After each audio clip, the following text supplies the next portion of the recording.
Hello CA foundation students, कैसे हो आप लोग। आई होप आपकी CA foundation paper number 2 business loss की तैयारी बहुत अच्छे से चल रही होगी। हम लोग पार्टनरशिप एक्ट का रिवीजन कंटिन्यू करेंगे। Already we had started the partnership act unit number 2 revision. Unit number 1 is already uploaded and unit number 2 part 1 one of the video is uploaded and we are continuing with the other topics from unit number 2। ये unit थोड़ा सा लंबा है, सो patience रखना, पूरा video and तक देखना, पहले की वीडियो भी देख लेना ताकि आपको कंटिन्यूटी लगे।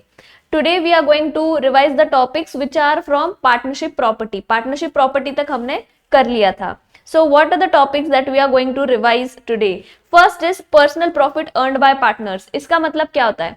अगर कोई पार्टनर किसी पार्टनरशिप फर्म में पार्टनर करके काम कर रहा है तो क्या वो फर्म का नाम यूज करके, बिजनेस कनेक्शंस यूज करके खुद प्रॉफिट कमा सकता है? अगर वो ऐसा प्रॉफिट कमाता है, if he earns such profit, it will be called as personal profit. और दूसरा चीज, अगर वो सेम टाइप का बिजनेस कर रहा है similar to that of the partnership firm, तो उसको भी यहाँ पे पर्सनल प्रॉफिट करके ट्रीट किया जाएगा। And what is provided in the partnership act for such personal profit, वो हम देखेंगे। उसके बाद अगर फर्म में चेंज होता है, now all this unit is about the rights and duties of a partner, तो ये सारी चीजें हम लोग को पढ़नी है। दूसरा टॉपिक है कि अगर फर्म में चेंज होता है तो फिर जो राइट्स एंड ड्यूटीज है वो कैसी रहेगी, क्या वो चेंज होगी। Then we will come to relation of partner to third parties. This is very important topic. इसमें हम लोग इम्प्लाइड अथॉरिटी के बारे में भी बात करेंगे। After that we will look into how the implied authority works and what are the acts which are outside the implied authority. मतलब इन चीजों के लिए पार्टनर के पास कोई अथॉरिटी नहीं होगा अनलेस एक्सप्रेसली उसको दिया गया हो। और कब इस इम्प्लाइड अथॉरिटी को हम लोग रेस्ट्रिक्ट कर सकते हैं, मतलब कोई भी पार्टनर दूसरे पार्टनर को बाइंड नहीं कर सकता है। He can not bind other partners और partnership firm by his actions, that is called restriction of implied authority. और फिर पार्टनर का अथॉरिटी इमरजेंसी में क्या होता है और बाकी सारी चीजें। क्विकली हम लोग फर्स्ट टॉपिक पे आते हैं, personal profit earned by the partner. जैसे कि मैंने आपको बताया व्हाट इज पर्सनल प्रॉफिट, इसके एग्जाम्पल्स आपको दिए गए हैं, तो मैं जैसे ये टॉपिक पढ़ाती हूँ आप लोग मॉड्यूल से वो एग्जाम्पल पढ़ सकते हो क्योंकि वो इजी है। हम यहाँ पे वो अभी कवर नहीं कर रहे हैं। हमारा जब डिटेल्ड बैच आएगा तब हम उसमें ये सारी चीजें कवर करेंगे। This is from exam point of view, quick revision. If a partner derives any profit for himself, खुद अगर कोई पार्टनर प्रॉफिट कमाता है किस चीज से, from any transaction of the firm, अगर कोई पार्टनरशिप फर्म का ट्रांजैक्शन है और उससे आप खुद प्रॉफिट अर्न कर रहे हो पर्सनली, और from the use of the property of business. Property of business मतलब किसकी प्रॉपर्टी, हमने देखा पार्टनरशिप प्रॉपर्टी मतलब क्या, उस प्रॉपर्टी का यूज करके अगर आप कोई प्रॉफिट कमाते हो, और business connection of the firm या फिर फर्म का बिजनेस कनेक्शन वगैरह, नाम वगैरह, कॉन्टैक्ट्स वगैरह यूज करके, then he shall account for that profit and pay it to the firm. तो ये पूरा का पूरा प्रॉफिट उसको किसको पे करना पड़ेगा, पार्टनरशिप फर्म को पे बैक करना पड़ेगा। दूसरा चीज, if a partner carries on any business which is of the same nature and which is competing with that of the firm, तो अगर कोई पार्टनरशिप फर्म का आर्टिफिशियल ज्वेलरी का बिजनेस है and if the partner is personally also having artificial jewellery business, then he shall account for and pay to the firm all the profit which he makes in his personal business. ठीक है, लेकिन ये दोनों भी चीजें क्या है, these both rules are subject to contract between the partners. अगर पार्टनर्स अग्री करते हैं कि हमें कोई दिक्कत नहीं है, अगर आप आपका बिजनेस सिमिलर नेचर का भी चलाते हो तो हमें आपको प्रॉफिट्स, मतलब हम लोग को प्रॉफिट्स आपको देने की जरूरत नहीं है, पार्टनरशिप को प्रॉफिट पे बैक करने की जरूरत नहीं है, तो फिर चलेगा। These rules are subject to contract between the partners. Coming to the next topic, rights and duties of a partner after change in the firm. अब चेंज इन द फर्म मतलब क्या, so change in the firm can be caused by 2-3 things. First, when a new partner और partners coming, अगर कोई नया partner आया तो हम लोग बोलेंगे कि फर्म के कॉन्स्टिट्यूशन में चेंज हो गया।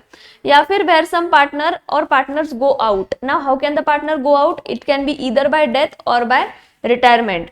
If where the partnership was carried on for business other than the business for which it was originally formed, आपने जिस एक्टिविटी के लिए आपका बिजनेस बनाया था, पार्टनरशिप बनाया था, वो छोड़ के आप कोई और एक्टिविटी कर रहे हो, या फिर आपने पार्टनरशिप बनाया था for a fixed period and you are continuing the partnership even after the expiry of the fixed period. So ये 3-4 केसेस में हम लोग क्या बोल रहे हैं, there is a change in the firm, and if such change occurs in the firm, the mutual rights and duties of the partner in the reconstituted firm will remain the same as they were before. अब change in the firm कब बोला जाता है? ये जो पहले हमने दो चीजें डिस्कस की, कोई पार्टनर आया या कोई पार्टनर गया, तो बोला जाता है कि there is a change in the constitution of the firm, there is reconstitution of the firm. आपके सारे जो राइट्स एंड ड्यूटीज है वो ऑलमोस्ट सेम रहेंगे जो कि पहले थे हर पार्टनर के, right? Even if the other two cases are there, same चीज बताता है एक्ट की आपके राइट्स एंड ड्यूटीज सेम रहेंगे। Coming to the next topic, relation of partners to third parties. Third party मतलब कौन से? क्रेडिटर्स हो गया, बैंकर्स हो गया, आपके कस्टमर्स हो गए। तो इन लोगों के तरफ आपके एज अ पार्टनरशिप फर्म क्या लायबिलिटी रहेगी, क्या राइट्स रहेंगे, उन चीजों के बारे में डिस्कस किया गया है। See every partner, partnership firm का एसेंस ही वही है, every partner is liable jointly. Liability कैसे होती है? Joint and several with all the other partners. मतलब अगर ए और बी पार्टनर्स है, ए ने कुछ काम किया तो उसका जो भी लायबिलिटी आएगा, उसका जो भी कुछ भी अगर कॉन्सिक्वेंस होता है तो उसके लिए ए तो लायबल रहेगा ही, बी भी साथ में लायबल रहेगा, क्योंकि वो एक्टिविटी जो है पार्टनरशिप फर्म ने किया गया है, पार्टनरशिप फर्म ने किया है, ऐसा माना जाएगा, right? So these partners are jointly liable and also they are severally liable for all acts of the firm which is done by a partner while he is a partner in the firm. मतलब joint and several liability है, इतना ही आपको ध्यान रखना है। Now this authority of a partner can be actual or express authority, कि expressly हमने बोला कि say for example A जो पार्टनर है उसको बैंकिंग ट्रांजैक्शंस करने का राइट है, तो ये क्या हो गया? Express authority. या फिर आपकी अथॉरिटी जो होती है वो होती है इम्प्लाइड अथॉरिटी। इम्प्लाइड मतलब क्या कि कहीं पे भी शायद इसके बारे में अग्रीमेंट में वगैरह स्टेट नहीं किया है, ओरली भी आपने कुछ अग्री नहीं किया है, लेकिन लॉ मानता है कि इन सारी चीजों को लेके एक पार्टनर के पास अथॉरिटी है, तो उसी को बोलेंगे इम्प्लाइड अथॉरिटी। अब important important important, a partner is the agent of the firm. इसी को भी आप बोल सकते हो कि इम्प्लाइड अथॉरिटी। मतलब क्या कि एक पार्टनर ने अगर कुछ काम किया तो दूसरा उसके लिए लायबल हो जाएगा।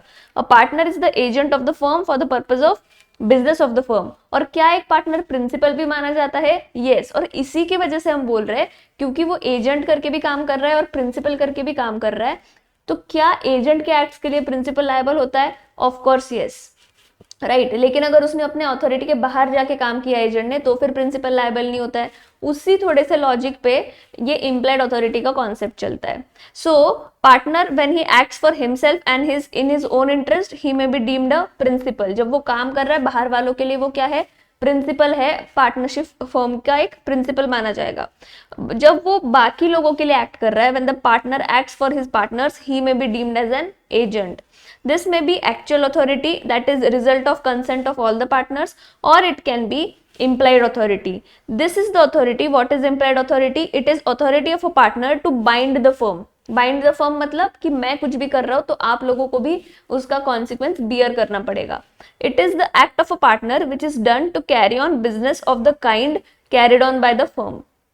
अगर पार्टनरशिप का बिजनेस मैं उस तरीके से ही कर रही हूँ जिस तरीके से हमारा बिजनेस नॉर्मली चलता है, तो उन सारी चीजों के लिए पूरा फर्म लायबल रहने वाला है। This is nothing but implied authority. अब आते हैं इंपॉर्टेंट चीज पे। जब भी इम्प्लाइड अथॉरिटी की बात होती है तो हम बोलते हैं कि अगर इम्प्लाइड अथॉरिटी में कोई पार्टनर ने कुछ काम किया है, that act becomes binding on the third party as well as the firm. तो ये जो भी कॉन्ट्रैक्ट कोई एक सिंगल पार्टनर एंटर कर रहा है on the behalf of the partnership firm, वो थर्ड पार्टी के लिए भी और फर्म के लिए भी बाइंडिंग कॉन्ट्रैक्ट बन जाता है, and individual partner and the firm, partner और फर्म के बीच में भी बाइंडिंग कॉन्ट्रैक्ट बन जाता है। लेकिन एक्ट ने कुछ स्पेसिफिकली ऐसी चीजें बताई है कि ये आपके इम्प्लाइड अथॉरिटी के बाहर है, out of scope of implied authority. That is implied authority of a partner does not empower the partner to do certain acts. और ये आपको लर्न करना चाहिए, इसमें डायरेक्ट थ्योरी क्वेश्चन बन सकता है। मैंने आपके लिए यहाँ पे एक मेमोरी टेक्निक भी दिया है, आप वो लिख सकते हो, ठीक है। और ये जो भी मैंने other than green वाले जो words है, these are all the words which are taken from these points. So let us quickly understand what are the acts which are outside the implied authority. सबसे पहली चीज, submitting a dispute relating to business of the firm to arbitration. अगर firm के related कोई भी dispute चल रहा है तो आर्बिट्रेशन क्या होता है? Out of the court settlement. इतना आपके लिए अभी काफी है समझना। तो अगर कोई फर्म के रिलेटेड डिस्प्यूट चल रहा है तो उस केस को आर्बिट्रेशन के लिए रेफर करना, ये कोई पार्टनर के पास इम्प्लाइड अथॉरिटी नहीं है, उसके लिए आपको सारे बाकी पार्टनर्स को पूछना पड़ेगा। अब चलो डिस्प्यूट रिलेटेड देख रहे हैं ना, तो सूट लीगल चीजों के रिलेटेड पॉइंट्स पहले देख लेते हैं। सबसे पहला मैंने बोला submitting a dispute to the business relating to business of the firm for arbitration. दूसरी बात, अगर कोई सूट आपने फाइल किया है as a partnership firm, you do not have the implied authority to withdraw that suit if there is any suit और proceeding on behalf of the firm. अब single partner does not have the implied authority कि वो उस suit को withdraw करे। Along with that, if against the partnership firm any suit or proceeding is pending in the court, you do not have the implied authority to admit any liability in such suit or proceeding which is going against the firm। कि आप बोल रहे हो, say for example कोई creditor ने आपके ऊपर case file किया है कि इनका मेरे से they are due to me for 50,000 rupees. Now the firm is denying this claim, ठीक है, आप जाके उसको एडमिट नहीं कर सकते हो कि हाँ हमारा 50,000 का लाइबिलिटी बनता है। Short and simple example I am giving. So 3 चीजें हमने देखी। पहली बात, submitting a dispute relating to the business of the firm for arbitration. दूसरा, विड्रॉइंग एनी सूट और proceeding in the court, right, and admitting any liability in a court or proceeding in the proceedings of a court which is against the firm। ठीक है, उसके बाद opening a bank account, firm के नाम पे bank account खोलना in your own name. Firm के लिए आप बैंक अकाउंट खोल रहे हो लेकिन आप खुद के नाम पे खोल रहे हो, this is not given under implied authority. Then compromise और रेलिंक्विश एनी क्लेम और portion of a claim by the firm. Claim by the firm मतलब क्या, आपका कोई डेटर है, उससे आपको पैसा आना बाकी है, और अब आप क्या बोलते हो, you do not need to pay me. हमारे पार्टनरशिप फर्म को आपने पे नहीं किया तो भी चलेगा, या फिर अगर 10,000 पेएबल था तो 5,000 पे किया तो भी चलेगा। इसको क्या बोलते हैं, कॉम्प्रोमाइजिंग और रेलिंक्विशिंग अ क्लेम। ये करना अलाउड नहीं है।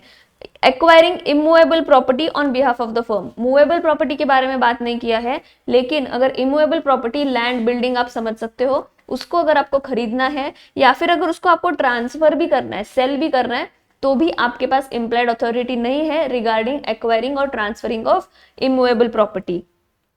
फिर entering into partnership on behalf of the firm. कोई एक पार्टनरशिप फर्म दूसरे पार्टनरशिप फर्म के साथ पार्टनरशिप में एंटर करना चाहती है, that is not given under implied authority. ये इम्प्लाइड अथॉरिटी में कवर नहीं होता है। So this is your memory technique. Any dispute in our partnership will result in transfer or acquiring of immovable property without compromise in bank liability or suits। तो इससे आप समझ जाओगे कि आपके क्या क्या पॉइंट्स यहाँ पे कवर होते हैं। लेकिन अगर आपको इम्प्लाइड अथॉरिटी को यूज करना है तो आपको उस तरीके से काम करना होगा जिस तरीके से एक्ट में दिया गया है। मतलब अगर आप कोई भी काम करते हो पार्टनरशिप फर्म का, in order to bind the firm your act और इंस्ट्रूमेंट मतलब चेक वगैरह जो भी है वो आपको एग्जीक्यूट करना पड़ेगा, या आपको वो जो काम है वो कैसे करना होगा, it should be done in the name of the firm or in any other manner expressing or implying an intention to bind the firm। तो एक तो आप वो पार्टनरशिप फर्म के नाम पे करो जो भी ट्रांजैक्शन कर रहे हो, या फिर आपको वो इस तरीके से करना पड़ेगा कि लोगों को समझ आए कि आप वो पार्टनरशिप फर्म के लिए कर रहे हो, right. Now there is a few list of examples that is given कि इन चीजों के बारे में हम लोग बोल सकते हैं कि इस चीज का इम्प्लाइड अथॉरिटी है। अगर आपकी कोई जनरल कमर्शियल नेचर वाली पार्टनरशिप है, ठीक है, ट्रेडिंग फर्म है से फॉर एग्जांपल, सो इन चीजों के बारे में हम लोग यूजुअली मानते हैं कि आपको इम्प्लाइड अथॉरिटी है। कौन सी, प्लेज और sell partnership property, buy goods on account of partnership, raw material वगैरह खरीदना, borrow money and pay debts on account of partnership, पैसा उधार लेना या पैसा रीपे करना, transact in negotiable instruments in the name of partnership. तो ये कुछ 4-5 चीजें हैं कि हम लोग मानते हैं अगर आपका जनरल कमर्शियल नेचर का पार्टनरशिप है तो इन चीजों के रिलेटेड आपको इम्प्लाइड अथॉरिटी है। सो हर बिजनेस टू बिजनेस डिफर करेगा कि आपके पास किन चीजों के रिलेटेड इम्प्लाइड अथॉरिटी रहेगी, right. When can the authority be restricted? ये जो भी इम्प्लाइड अथॉरिटी की हम बात कर रहे हैं, से फॉर एग्जांपल हम बोल रहे हैं कि कोई भी पार्टनर को रॉ मटेरियल खरीदने का नॉर्मली अथॉरिटी होता है, लेकिन अगर हम उसको रेस्ट्रिक्ट करना चाहते हैं इस इम्प्लाइड अथॉरिटी को, तो आपको कॉन्ट्रैक्ट करना पड़ेगा। So the implied authority can be restricted by a contract. When are the restrictions imposed on implied authority effective? मतलब क्या कि से फॉर एग्जांपल ए और बी पार्टनर्स है, ए और बी ने मिलकर डिसाइड किया कि बी के पास रॉ मटेरियल खरीदने का राइट नहीं है, ठीक है, लेकिन बी जाके कोई क्रेडिटर से रॉ मटेरियल खरीद के ले आया। अब जो थर्ड पार्टी होगा, जो क्रेडिटर होगा, उसको तो नहीं पता कि बी के पास अथॉरिटी नहीं है, राइट। तो इस केस में क्या हो जाएगा, हम बोल रहे हैं कि अगर हमने रेस्ट्रिक्ट कर दिया इम्प्लॉयड अथॉरिटी, मतलब अब वो पार्टनर खुद लायबल रहेगा, पूरा पार्टनरशिप फर्म उस चीज के लिए लायबल नहीं है। आगे जाके अगर वो रॉ मटेरियल खराब निकलता है तो पार्टनरशिप फर्म उसके पेमेंट के लिए डिनाई भी कर सकती है, राइट। लेकिन थर्ड पार्टी का तो इसमें नुकसान हो जाएगा। तो अब यहाँ पे ये डिस्कस किया जा रहा है कि अगर कोई रेस्ट्रिक्शन लगाया गया है ऑन द इम्प्लॉयड अथॉरिटी तो वो थर्ड पार्टी के लिए कब इफेक्टिव रहेगा। मतलब अगर फिर भी जाके बी जो है रॉ मटेरियल खरीदता है तो एटलीस्ट जो थर्ड पार्टी है उसको पता होना चाहिए ना कि इसके पास रेस्ट्रिक्शन नहीं है, इसके पास अथॉरिटी नहीं है। So if the third party knows about the restriction तो फिर पार्टनरशिप फर्म लायबल नहीं रहेगा। या फिर हो सकता है कि बी जो है ना खुद के घर के लिए वो रॉ मटेरियल खरीद के लेके आया, तो जो थर्ड पार्टी है, जो क्रेडिटर है, उसको तो पता ही नहीं था कि वो पार्टनरशिप फर्म के लिए खरीद रहा है, या उसको ये भी पता नहीं था कि वो कोई फर्म में पार्टनर है, राइट। तो फिर उस केस में तो पार्टनरशिप फर्म लायबल ही नहीं रहेगा। तो दो केसेस हमने डिस्कस किए कि इन दो केसेस में the restriction shell be effective against third party. Effective against third party मतलब क्या कि थर्ड पार्टी जो है अब फर्म को लायबल नहीं कर सकती उस ट्रांजैक्शन के लिए जो एक सिंगल पार्टनर ने किया है और उस पार्टनर को उस चीज के रिलेटेड अथॉरिटी नहीं थी, ठीक है।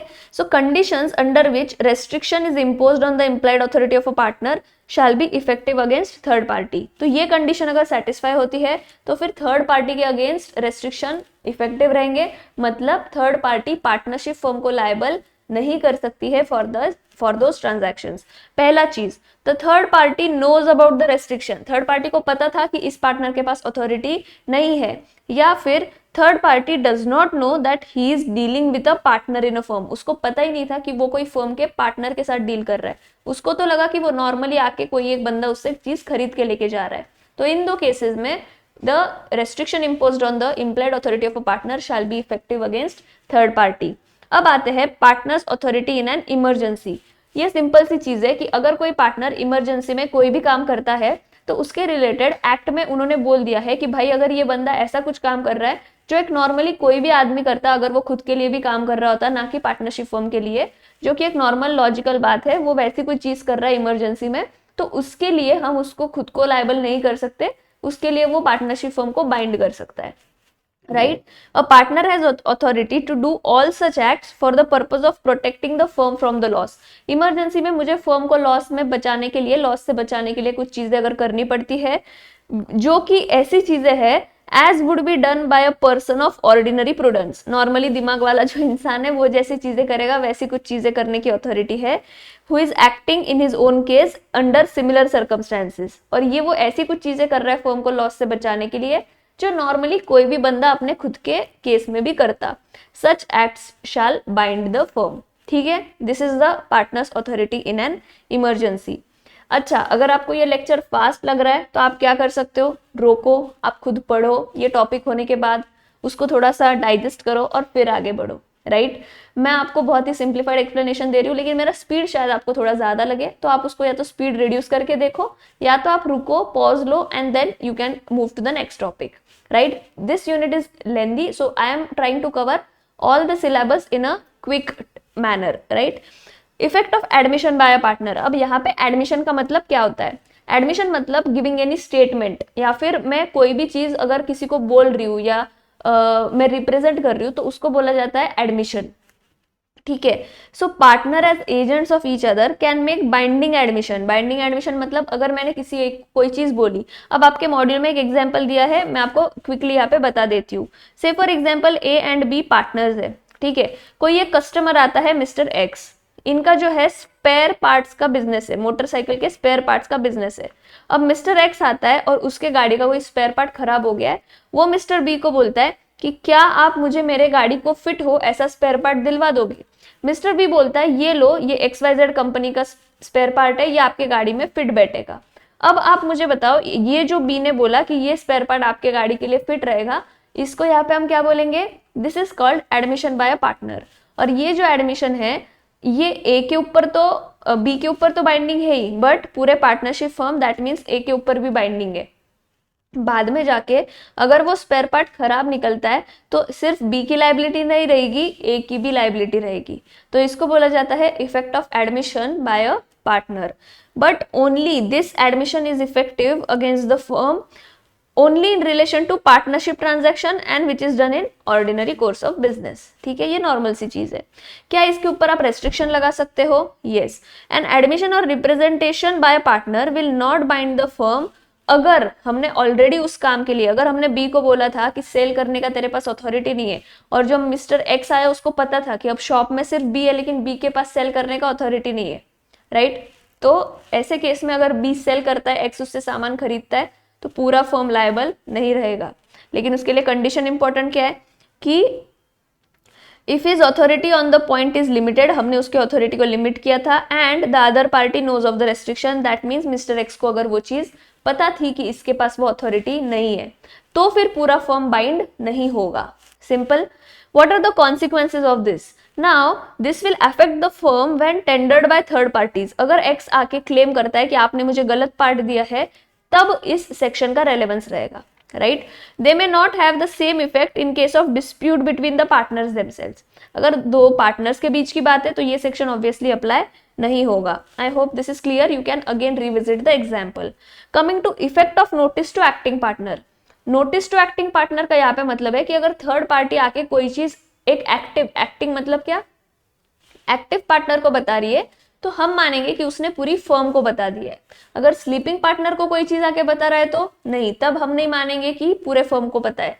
तो फिर वो गलती किसकी हुई? थर्ड पार्टी की। लेकिन अगर थर्ड पार्टी ने एक्टिव पार्टनर को आके बताई है कोई चीज, तो फिर थर्ड पार्टी बोलेगी कि भाई मैंने इसको ये चीज बता दी है, I have given him the notice of this thing, पूरी फर्म आपको पता होना चाहिए।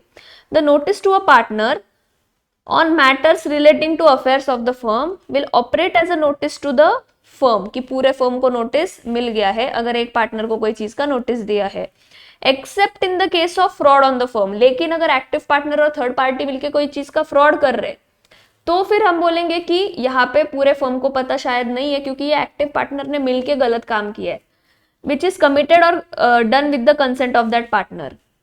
Now important cheese is the notice must be actual and not constructive, and the notice should be received by a working partner and not by a sleeping partner, and the matter should relate to firm's business। इसका example module में दिया है, मैं आपको बता देती हूँ कि आप इसको कैसे याद कर सकते हो। Say for example A and A B C तीन पार्टनर्स है। A is the active partner, लेकिन ए और जो एक डेटर है वो क्या करते हैं, ए डेटर के साथ ए और एक क्रेडिटर है, वो क्रेडिटर आपको रॉ मटेरियल बेच रहा है, ठीक है। अब वो जो रॉ मटेरियल है वो डिफेक्टिव है, तो ए को तो पता था कि वो रॉ मटेरियल डिफेक्टिव है, उसने ये देख लिया, लेकिन अब पूरे फर्म को तो पता नहीं है। ए ने जानबूझ के जो क्रेडिटर है उसको क्या बोला कि आप ये डिफेक्ट को छुपा दो ताकि आपका नुकसान ना हो, मैं आपको जो भी है हम लोग आपस में सेटल कर लेंगे, आप हमारे फर्म को ये रॉ मटेरियल सप्लाई कर दो, ठीक है। अब ऐसा करने पे इन दोनों ने क्या किया है, फ्रॉड किया है, पार्टनर और वो जो क्रेडिटर था उसने, राइट। तो इस केस में हम ये नहीं बोल सकते कि उस फ्रॉड के, उस डिफेक्ट के बारे में रॉ मटेरियल के, क्योंकि एक्टिव पार्टनर को पता है, मतलब पूरे फर्म को पता है और पूरी फर्म लायबल रहेगी उसका पेमेंट करने के लिए। नहीं, यहाँ पे अगर उन्होंने फ्रॉड किया है और एक्टिव पार्टनर ने थर्ड पार्टी के साथ, क्रेडिटर के साथ जानबूझ के ये रॉ मटेरियल फर्म को सप्लाई किया है, देन इन दैट केस पूरी फर्म लायबल नहीं रहेगी, क्योंकि उसको हमने एक्सेप्शन में डाल दिया, राइट। आप ये एग्जाम्पल एक बार पढ़ोगे तो आपको समझ जाएगा। लाइबिलिटी टू थर्ड पार्टीज, अब किसकी लाइबिलिटी, फर्म के लाइबिलिटी की बात हो रही है टूवर्ड्स थर्ड पार्टी, या फिर पार्टनर की लाइबिलिटी टूवर्ड्स थर्ड पार्टी। इसके आप एग्जाम्पल्स मॉड्यूल से देख लेना। सिंपल सी चीज, कोई भी पार्टनर कैसा लायबल होता है, जॉइंटली एंड सेवरली। एक पार्टनर का काम हुआ, सब partners jointly and severally liable रहेंगे towards the third parties for all the acts, but कौन से acts which come under the scope of their express और इम्प्लाइड अथॉरिटी। अगर उनके अथॉरिटी में आते हैं एक्सप्रेस या फिर इम्प्लाइड अथॉरिटी जो हमने डिस्कस किया, तभी पूरी फर्म लायबल रहेगी। इम्प्लाइड अथॉरिटी के बाहर का ट्रांजैक्शन है, ठीक है, और उसको एक्सप्रेसली भी उस चीज का अथॉरिटी नहीं है, तो फिर पूरी फर्म लायबल नहीं रहेगी। Liability of a partner for wrongful acts of a partner, अगर एक कोई पार्टनर ने गलत काम किया तो क्या पूरी फर्म लायबल रहेगी? तो क्या कंडीशन है, पूरी फर्म लायबल रहेगी। कोई भी लॉस अगर थर्ड पार्टी को होता है कोई रॉन्गफुल एक्ट के वजह से किसी पार्टनर के, पूरी फर्म लायबल रहेगी, लेकिन कंडीशन है कि वो जो काम था वो ऑर्डिनरी कोर्स ऑफ बिजनेस, मतलब नॉर्मल बिजनेस रिलेटेड कोई काम था, और दूसरी चीज उस चीज का उस पार्टनर के पास अथॉरिटी था। if they are done by the partner while acting with the authority of the partners and in the ordinary course of business। अगर उस पार्टनर के अथॉरिटी के बाहर वाला काम है और उसने कोई गलत काम किया या फिर वो बिजनेस रिलेटेड नहीं है तो उसके लिए पूरी फर्म लायबल नहीं रहेगी। Another thing, liability of firm for miss application by partner. अब मिस एप्लीकेशन मतलब क्या कि कोई भी थर्ड पार्टी का एसेट या फिर कैश कोई पार्टनर के पास या पार्टनरशिप फर्म के पास आया और एक पार्टनर ने उस चीज का मिस एप्लीकेशन कर दिया, गलत इस्तेमाल कर दिया। इसका आपको मॉड्यूल में एक बहुत सही एग्जांपल दिया है कि ए बी सी से three partners are running a business, जहां पे वो लोग स्पेस प्रोवाइड करते हैं। आप आपकी कार वहां पे आके लगा सकते हो और वो लोग आपसे रेंट लेंगे, राइट, पार्किंग चार्जेस लेंगे। एक पार्टनर क्या करता है, कोई कस्टमर वहां पे आके कार लगाता है और एक पार्टनर वो कार को बेच देता है, राइट। अब उसके पास तो अथॉरिटी नहीं थी, उसकी कार है क्या, वो नहीं, तो क्या पूरी फर्म लायबल हो जाएगी अब इस काम के लिए? तो उन्होंने क्या बोला, where a partner is acting within his authority. अगर उस पार्टनर के पास अथॉरिटी थी वो चीज की, मतलब से फॉर एग्जांपल वो प्रीमाइसेस में जो भी ऑपरेशंस हो रहे उस चीज को देखने का अथॉरिटी उस पार्टनर के पास था और अगर उसने वो कार बेचा तो पूरी फर्म अब लायबल होने वाली है। And due to his authority as a partner, he receives money or property which is belonging to a third party and he misapplies that money or property, या फिर when such money or property has come into the custody of the firm, या फिर उसके पास नहीं but firm के सिर्फ firm के जो बैंक के बैलेंस मतलब बैंक अकाउंट में कोई पैसा आके पड़ा है थर्ड पार्टी का, and it is misapplied by any of the partners. मतलब मेरे कस्टडी में आया एज अ पार्टनर या फिर मेरे कस्टडी में नहीं आया, फर्म के कस्टडी में आया, ठीक है, the firm would be liable in both the cases. If receipt of money is not within the scope of that partner's authority, then the receipt of money by him can't be regarded as receipt by the firm and other partners will not be liable unless the money comes into their possession or control। ये तो simple सी चीज है। फिर आते हैं rights of transferee of a partners interest. ये अभी अभी May 26 के एग्जाम में पूछा गया था और मैंने इसको जस्ट उसी एग्जाम के दिन सुबह सुबह एक यूट्यूब शॉर्ट्स पोस्ट किया था जहाँ पे मैंने सारा थियरी कवर करवाया था, ठीक है। तो बट लास्ट दिन पे आई डोंट नो कितने लोगों ने देखा होगा। Anyways let's revise rights of transferee of a partners interest. मतलब क्या, एक पार्टनर जो है मिस्टर ए, क्या वो अपना पार्टनरशिप में जो इंटरेस्ट है से 20% प्रॉफिट्स, क्या ये जो उसका 20% प्रॉफिट शेयरिंग का राइट है, क्या वो किसी और थर्ड पार्टी को ट्रांसफर कर सकता है क्या? जैसे कंपनी के शेयर्स आप लोग बेच सकते हो, क्या एक पार्टनर अपना पार्टनरशिप प्रॉपर्टी का शेयर किसी और को बेच सकता है? तो एक्ट बोलता है yes, a share in a partnership property is transferable like any other property, but as the partnership relation is based on mutual confidence, इसलिए जो भी असाइनी होगा, असाइनी मतलब कौन, जिसको ये थर्ड पार्टी को शेयर बेचा गया है, अब he will not get all the rights, the assignee of a partner's interest by sale, mortgage or otherwise। मतलब अपना जो पार्टनरशिप का शेयर है वो ये पार्टनर सेल भी कर सकता है, चाहे तो मॉर्गेज भी कर सकता है या फिर उसको असाइनमेंट बेसिस पे दे सकता है, anything, but the person will not enjoy the same rights and privileges like the original partner. इसके पास सारे प्रिविलेजेस नहीं रहेंगे, सारे राइट्स नहीं रहेंगे। Now what are the rights then, what are the rights that the transferee will get? इसको हमने divide किया है during the continuance of partnership क्या राइट्स रहेंगे and on the dissolution of the partnership क्या राइट्स रहेंगे। सो ऐसा जो ट्रांसफरी है जिसको ये राइट्स ट्रांसफर किए गए हैं during the continuance of the partnership, he is not entitled for 3 things. He is not entitled to interfere with the conduct of the business, business में पार्टिसिपेट करने का उसको राइट नहीं है। He is not entitled to require accounts, वो accounts नहीं मांग सकता है, and he is not allowed to inspect books of accounts, ठीक है। तो इन चीजों के रिलेटेड उसके पास कोई भी राइट नहीं रहेगा। He is only entitled to receive the share of profits of the transferring partner. जो भी शेयर ऑफ प्रॉफिट है उसको चुपचाप ले लेना पड़ेगा, वो उसको चैलेंज भी नहीं कर सकता है। अगर उसको करना है तो फिर उसको डिसोल्यूशन के लिए फाइल करना पड़ेगा। On the dissolution of the firm और on the retirement of transferring partner, transferee will be entitled against the remaining partners. इस ट्रांसफरी को राइट रहेगा जब ट्रांसफर किया जा रहा है इंटरेस्ट उस टाइम पे और डिसोल्यूशन के टाइम पे, to receive the share of assets. अब वो शेयर ऑफ एसेट्स ले सकता है of the firm to which the transferring partner was entitled, उसके वो शेयर ऑफ एसेट्स ले सकता है, and for the purpose of ascertaining the share. अब वो यहाँ पे डिसोल्यूशन के टाइम पे बुक्स ऑफ अकाउंट्स मांग सकता है as from the date of dissolution only. Date भी इंपॉर्टेंट है कि as from the date of dissolution वो बुक्स ऑफ अकाउंट्स मांग सकता है। क्यों? For the purpose of ascertaining the share, कि मेरा जो शेयर ऑफ प्रॉफिट या एसेट्स मिल रहा है वो सही है या नहीं उसके लिए। ठीक है, so these are the rights of the transferee during the continuance of business, क्या उसको राइट्स नहीं है, क्या राइट है, and at the time of dissolution और at the time of transferring of interest उसके क्या राइट्स है। That is about rights of transferee of partners interest. Then minors admitted to benefits of partnership. अब ये वाला topic ना मैंने already एक YouTube शॉर्ट्स में कवर किया है, मैं उसका लिंक यहाँ पे अटैच कर दूंगी वीडियो में, तो आप देख लेना वहां पे। इसको हम लोग अभी वापस से टाइम देके वेस्ट नहीं कर रहे, मैंने पूरा डिटेल में वहां पे एक्सप्लेन कर दिया है। What are the rights of a minor, उसको कब मेजर बनने पे किस तरीके से उसको पार्टनरशिप में रहना या नहीं रहना डिसाइड करना पड़ेगा, about that timeline everything I have discussed. Coming to introduction of a partner, what is introduction of a partner? कोई अगर पार्टनर नया आता है तो क्या होने वाला है? If the firm wants to introduce someone as a partner, तो आपको क्या करना पड़ेगा? सारे पार्टनर्स का कंसेंट लेना पड़ेगा। So no person shall be introduced as a partner into the firm without the consent of all the existing partners. तो याद रखना सारे पार्टनर्स का कंसेंट लगेगा। दूसरी चीज, a partner who is introduced as a partner into the firm, he does not thereby become liable for any acts of the firm which are done before he became a partner.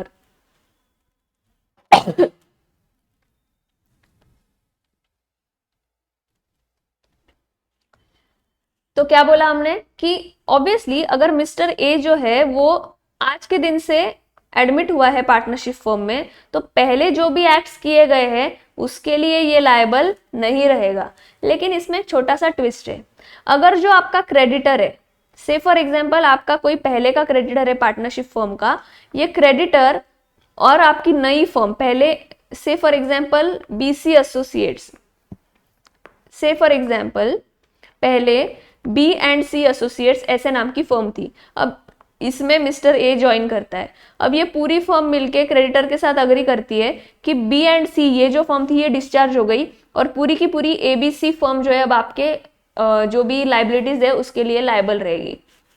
ठीक है, तो ये liability भले ही पहले की थी, लेकिन इन्होंने अग्री किया क्रेडिटर के साथ कि आपके कंसेंट के साथ हम अब पूरी नई फर्म जो है वो लायबल रहेंगे। तो इस केस में ए का भी लायबिलिटी आएगा, राइट? लेकिन इस केस में स्पेसिफिकली अग्रीमेंट होना जरूरी है। अगर सिर्फ ए और बी एंड सी अग्री करते हैं तो क्रेडिटर के पास ये राइट नहीं रहेगा कि वो ए से भी पैसा रिकवर करे। लेकिन अगर ये पूरा ठीक से अग्रीमेंट होता है ए बी सी और क्रेडिटर्स के बीच में, तो क्रेडिटर के पास भी राइट आ जाएगा कि पहले के लायबिलिटी के लिए even before the admission of A वो ए को भी लायबल करे। ठीक है, यहाँ पे ये हमने कवर कर लिया जो यहाँ पे मैंने रेफर किया है। Coming to retirement of partner, partner retire कैसे हो सकता है? उसको सारे पार्टनर्स का कंसेंट लगेगा या फिर with in accordance with the express agreement by the partners. Already अगर अग्रीड था कि ये पार्टनर इस दिन से रिटायर होगा तो उस हिसाब से, या फिर सारे पार्टनर्स का कंसेंट ले लो। और where the partnership is at will by giving notice in writing to all other partners, अगर पार्टनरशिप एट विल है तो जिसको रिटायर होना है वो सारे पार्टनर्स को राइटिंग में नोटिस दे देगा of his intention to retire from the firm. Now what about his liabilities? Important बात यह है कि रिटायरिंग पार्टनर को क्या देना पड़ेगा? नोटिस देना पड़ेगा। And the retiring partner continues to be liable to third party for acts of the firm even after his retirement until that public notice of retirement has been given. और ये retirement का notice ये वो खुद भी दे सकता है या फिर कोई और पार्टनर भी दे सकता है। ठीक है, तो इसको कभी कभी इंस्टीट्यूट आपको मुझे लगता है कि ट्विस्ट करके पूछ सकती है कि रिटायरिंग पार्टनर ने नोटिस नहीं दिया, कोई और पार्टनर ने दे दिया था, क्या अब वो थर्ड पार्टी को लायबल रहेगा? ठीक है, आई होप आपको ये पॉइंट समझ गया हो कि उसको नोटिस देना जरूरी है, वो नोटिस कोई भी दे सकता है और उसके बाद वो रिटायरिंग पार्टनर लायबल नहीं रहेगा for any act of the firm. Retiring partner will not be liable to a third party if the latter deals with the firm without knowing that former was a partner. मतलब क्या बोलना चाहते कि अगर sleeping partner था तो third party को तो पता ही नहीं था कि ये पार्टनर है करके, तो स्लीपिंग पार्टनर को नोटिस देने की जरूरत नहीं है। या फिर अगर स्लीपिंग पार्टनर नहीं भी है लेकिन थर्ड पार्टी को पता ही नहीं है कि ये बंदा पार्टनर भी था करके, राइट? तो फिर उस केस में थर्ड पार्टी जो है वो रिटायरिंग पार्टनर को लायबल नहीं कर सकती है, क्योंकि उसको तो पता ही नहीं था ना कि ये पार्टनरशिप फर्म में पार्टनर है। तो फिर कोई भी ट्रांजैक्शन हो उसके लिए वो उस बंदे को, उस रिटायरिंग पार्टनर को लायबल नहीं कर सकती है। Liability of retired partner for acts of the firm done before his retirement, कोई अगर काम उसके रिटायरमेंट के पहले किया गया था लेकिन अब वो रिटायर हो चुका है उसकी लाइबिलिटी अगर बाद में आती है तो अब क्या होगा, the retiring partner remains liable for the same unless there is an agreement made by him with the third party concerned and the partners of the reconstituted firm. Such an agreement may be implied by a course of dealings between the third party and the reconstituted firm after he had knowledge of the retirement. तो फिर वो liable नहीं रहेगा अगर उन्होंने specifically agree कर लिया है, या फिर अग्री करने की जरूरत नहीं है, ये नॉर्मली ऐसे ही अगर उस फर्म में चला आ रहा है तो फिर वो उस कोई भी ट्रांजैक्शन के लिए जो पहले हुआ था उसके लिए आफ्टर रिटायरमेंट लायबल नहीं रहेगा. If any partner wants to dissociate from the partnership business, अगर स्पेसिफिकली इस लाइन के ऊपर आपको कोई केस स्टडी पूछे तो उसके लिए मैंने आपको एक रेफरेंस दिया है, बहुत ही इजी पॉइंट है, मेरे को लगता नहीं है इतना इंपॉर्टेंट है बट फिर भी आपने रिवीजन कॉम्प्रिहेंसिव कर लेना चाहिए, इसलिए इस चीज के रिलेटेड पेज नंबर 4.41 पे पढ़ लेना. Coming to the next topic, expulsion of a partner. Retirement मतलब क्या, मैं खुद से निकल गई. एक्सपल्शन मतलब क्या, एक्सपल्शन मतलब हमने किसी को निकाल दिया. अब ऐसे ही निकाल सकते हैं क्या, ऑब्वियसली नॉट, उसके कुछ कंडीशंस है. What are the conditions for expulsion of a partner? First thing, the power of expulsion must have existed between the parties और द पार्टनर. मतलब कॉन्ट्रैक्ट में आपके पास पावर होना चाहिए कि हम किसी भी पार्टनर को निकाल सकते हैं. Plus the power has been exercised by a majority of the partners. सारे पार्टनर्स का कंसेंट ऑब्वियसली जरूरी नहीं है, लेकिन मेजॉरिटी का कंसेंट होना जरूरी है. पहली बात पावर होना चाहिए एक्सपल्शन का, दूसरी बात वो पावर को आप मेजॉरिटी के साथ एक्सरसाइज करोगे, और तीसरी बात आपने जो ये पावर को एक्सरसाइज किया वो गुड फेथ में किया था. ये तीनों कंडीशंस प्रेजेंट होने चाहिए. अगर एक भी कंडीशन प्रेजेंट नहीं है then the expulsion is not deemed to be in bona fide interest of the business of the firm, और ये एक्सपल्शन वैलिड नहीं रहेगा. ठीक है. If a partner is otherwise expelled, लेकिन हमने फिर भी गलत तरीके से इनमें से कोई भी कंडीशन को फॉलो बिना करे अगर एक्सपेल कर दिया तो क्या फर्म डिसॉल्व हो जाएगी?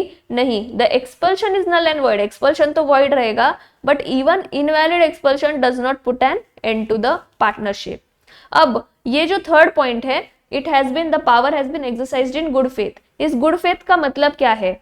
तो इन्होंने बोला है what is the test of good faith. उसका मतलब है कि आपने जो भी जो भी पार्टनर को आपको एक्सपेल करना है उसको आपने एक नोटिस दिया. The partner to be expelled is served with a notice. He is also given opportunity of being heard, और आप उसको इसलिए निकाल रहे हो क्योंकि उसको निकालना ही आपके पार्टनरशिप के इंटरेस्ट में है. So that is the test of good faith. Notice दिया, उसको अपॉर्चुनिटी ऑफ बीइंग हर्ड दिया, and the expulsion is in the interest of partnership. तो ये कुछ कंडीशंस है जो आपको सेटिस्फाई करनी पड़ेगी, तभी वो एक्सपल्शन वैलिड रहेगा. Coming to the next topic, insolvency of a partner. अगर कोई पार्टनर इंसॉल्वेंट हो जाता है तो क्या होगा? वो ऑटोमेटिकली उसी दिन से पार्टनरशिप फर्म से निकल जाता है as a partner. He no longer remains a partner. And normally ये बोला जाता है कि अगर कोई पार्टनर इंसॉल्वेंट हो गया तो पार्टनरशिप फर्म भी डिसॉल्व हो जाता है, लेकिन the partners can agree to continue the business. The insolvent partner will be cease to be a partner. कौन से दिन से? लेकिन from the date on which order of adjudication is made. The estate of the insolvent partner is not liable for the act of the firm done after the date of order of adjudication. क्योंकि वो date of order of adjudication मतलब इस दिन उसको declare किया गया insolvent court ने, तो उस दिन के आगे अगर फर्म का कोई भी एक्ट है तो उसके लिए इंसॉल्वेंट पार्टनर का एस्टेट लायबल नहीं रहेगा. और उसके साथ साथ अगर कोई इंसॉल्वेंट पार्टनर कोई काम कर रहा है तो उसके लिए फर्म भी लायबल नहीं रहेगा for the act of the partner which is done after the date of adjudication. The insolvent partner cannot be continued as a partner. Ordinarily but not invariably. मतलब नॉर्मली ये बोला जाता है लेकिन हम इसको चेंज कर सकते हैं थ्रू एन अग्रीमेंट. कौन सी चीज? That insolvency of a partner results in dissolution of a firm. But the partners are competent to agree among themselves that the adjudication of a partner will not give rise to dissolution of the firm. वो अपना business continue कर सकते हैं. So that is about insolvency of a partner. Coming to liability of estate of deceased partner. अब retirement देख लिया, insolvency देख लिया, क्या बचा? Deceased partner. अगर कोई पार्टनर मर जाता है then where under a contract between the partner. तो नॉर्मली जैसे इंसॉल्वेंसी में हमने बोला कि फर्म डिसॉल्व हो जाएगा, डेथ के केस में भी फर्म डिसॉल्व हो जाएगा, लेकिन अगर पार्टनर्स ने अदरवाइज दूसरी चीज अग्री की है कि हम बिजनेस कंटिन्यू करेंगे then the firm is not dissolved by the death of a partner. The estate of deceased partner is not liable for any act of the firm which is done after his death. Obviously कि जिस दिन death हुआ उसके आगे के transactions के लिए death जिसका हुआ है उसकी स्टेट लायबल नहीं रहेगी। अब हमारा क्या बचा है, ये यूनिट हमारा खत्म होने में है। चलो चलो चलो quickly, rights of outgoing partner to carry on competing business. अगर कोई पार्टनर रिटायर हो रहा है तो क्या वो रिटायरमेंट के बाद सेम बिजनेस कैरी ऑन कर सकता है, उसके पास राइट है क्या? तो क्या बोलता है act, an outgoing partner may carry on business competing with that of the firm and he may advertise such business. वो सेम सिमिलर नेचर का बिजनेस, कंपीटिंग बिजनेस खोल सकता है, उसको एडवर्टाइज भी कर सकता है, लेकिन but subject to contract to the contrary. लेकिन ये हम बाद में एक्सप्लेन करते हैं। लेकिन क्या बोला, he may not use the firm name, उसको फर्म का नेम यूज करना अलाउड नहीं होगा। He should not represent as carrying the business of the firm, उसको ये नहीं बताना है बाहर जाके कि मैं फर्म का ही बिजनेस कैरी कर रहा हूं। और solicit the customers of the और the persons who were dealing with the firm before he cease to be a partner. मतलब क्या, आप सेम बिजनेस कर सकते हो, ठीक है, लेकिन आप फर्म का नाम मत यूज करो, फर्म का जो ऐसे मत दिखाओ कि आप फर्म के लिए काम कर रहे हो, या फिर आप जो कस्टमर्स है उनको कॉल करके मत बोलो कि फर्म से ना ले और मेरे से ले, ठीक है, तो सॉलिसिट नहीं करना है। तो ये सारी चीजें एक्ट बोल रहा है कि आपको अलाउड नहीं है। लेकिन अगर पार्टनरशिप फर्म जो है अग्री करता है anything other than this, then it can be allowed. मतलब नॉर्मली एक्ट बोल रहा है कि ये चीजें आपको करनी अलाउड नहीं है, ये अलाउड है लेकिन ये अलाउड नहीं है, but there can be agreement to the contrary also and the partner can be allowed to do these things as well. Agreement in restraint of trade, अगर कोई पार्टनर जो एग्जिस्टिंग पार्टनर्स है और कोई पार्टनर छोड़ के जा रहा है, तो जो पार्टनर छोड़ के जा रहा है वो बाकी पार्टनर्स के साथ अग्री कर सकता है that on ceasing to be a partner, जैसे मैं पार्टनर नहीं रहूंगा, I will not carry on any business which is similar to that of the firm, मैं सेम नेचर का बिजनेस कैरी नहीं करूंगा within a specified period और within a specified local limit, कि इतने साल के लिए या फिर इस एरिया में मैं सेम बिजनेस कैरी नहीं करूंगा। और आपको याद होगा कॉन्ट्रैक्ट एक्ट में हम पढ़ते हैं कि कोई भी अग्रीमेंट आप अगर करते हो इन रिस्ट्रेंट ऑफ ट्रेड तो वो वॉइड होता है, लेकिन यहाँ पे क्या बोला है, this is not withstanding anything content in the contract act section 27। तो उसको यहाँ पे भूल जाओ। अगर कोई पार्टनर दूसरे पार्टनर के साथ, रिटायरिंग पार्टनर के साथ अग्री कर रहा है कि retiring partner will not carry on the same nature business within specified local limits or within the specified period, then such agreement shall be valid, but it will be valid again with one condition, that the restrictions imposed are reasonable. Reasonable क्या होता है, it depends on the case to case basis. इसके questions अगर आप करोगे तो आपको बहुत clear हो जाएगा। स्पेसिफिकली आर्टिफिशियल ज्वेलरी और रियल ज्वेलरी वाला क्वेश्चन अगर आपको याद आ रहा है तो कमेंट में बताना दैट यू रिमेंबर इट, वो आप अगर कर लोगे तो आपका ये पॉइंट कवर हो जाता है। And the last point, what is the right of outgoing partner for share in subsequent profit. यहाँ पे क्या बोला जा रहा है, अगर कोई पार्टनर रिटायर हो रहा है या फिर कोई पार्टनर की डेथ होती है या इंसॉल्वेंसी, तो उस केस में उसको उस दिन तक का शेयर ऑफ प्रॉफिट मिल जाना चाहिए। लेकिन अगर उस दिन उसको शेयर नहीं मिलता है तो फिर उसका शेयर ऑफ प्रॉफिट कंटिन्यूड रहेगा, तो उसको बोला जा रहा है profits which are subsequent after his retirement. If the final settlement is pending, अभी भी आपने अगर उसका फाइनल सेटलमेंट नहीं किया है उस रिटायरिंग पार्टनर का या आउटगोइंग पार्टनर का, then in that case the legal representatives of the deceased partner, जो मर गया है वो, या फिर जो रिटायरिंग पार्टनर है, उनको राइट रहेगा फॉर द फॉलोइंग ऑप्शंस। उनके पास दो ऑप्शंस रहेंगे, या तो आप शेयर ऑफ प्रॉफिट ले लो, ठीक है, आफ्टर द रिटायरमेंट जितना भी आपका हो रहा है जब तक आपका फाइनल सेटलमेंट नहीं हो रहा है, मतलब अगर आप आज रिटायर हुए थे या आज किसी का डेथ हो गया तो उसके आगे की जो प्रॉफिट्स है उसका शेयर आपको मिलेगा जब तक वो अकाउंट सेटल नहीं हो रहे। आपको पूरा आपका सेटलमेंट यहाँ पे कर दिया तो यहाँ तक का आपको पूरा, इस यहाँ से लेके यहाँ तक का आपको शेयर ऑफ प्रॉफिट मिलेगा। या फिर आपके पास ऑप्शन है आप इंटरेस्ट ले लो at the rate of 6% per annum on amount of his share in the property. अगर उस पार्टनर का 20% शेयर इन द प्रॉपर्टी बन रहा था तो क्योंकि अभी तक सेटलमेंट नहीं हुआ है तो सेटलमेंट के दिन तक का आप क्या लोगे, इस पीरियड का इंटरेस्ट ले लोगे eight the rate of 6% per annum. तो आपके पास ऑप्शन है कि आप या तो प्रॉफिट का शेयर ले लो ड्यूरिंग दिस पीरियड या फिर 6% per annum से इंटरेस्ट ले लो on the amount of share in the property. Above provision is not applicable if any continuing partner purchases the interest of deceased or outgoing partner. ये क्या case है, मैं आपको यहाँ पे क्विकली एक्सप्लेन करती हूँ ये क्या है। अगर ए बी सी 3 पार्टनर्स है, ए ने अग्री किया कि सी जब रिटायर हो रहा है तो उसका जो पूरा का पूरा शेयर है वो ए खरीदने वाला है, ठीक है।